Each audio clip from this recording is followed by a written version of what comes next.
Last வீடியோல பார்த்தோம் login success ஆன அப்புறம் சர்வர் JWT டோக்கன் ஜென்ரேட் பண்ணும்னு. அந்த டோக்கன் யூஸ் பண்ணி தான் வெப்சைட் யூசரை ஐடென்டிஃபை பண்ணும். ஆனா இங்க ஒரு டவுட் வரலாம். JWT டோக்கன் யாராவது ஸ்டீல் பண்ணா என்ன ஆகும்? இது code for Zepto series day 8. Is JWT really secure for authentication?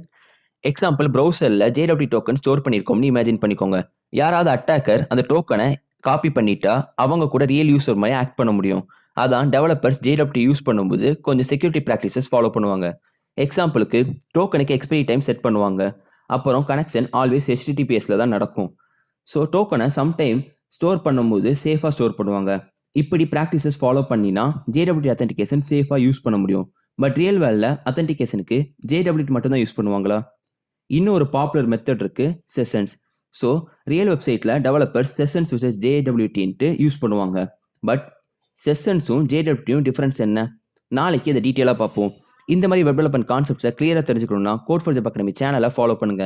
Code for philosophy ரொம்ப சிம்பிள். புரிஞ்சுக்கோங்க, கற்றுக்கோங்க, பில்ட் பண்ணுங்க.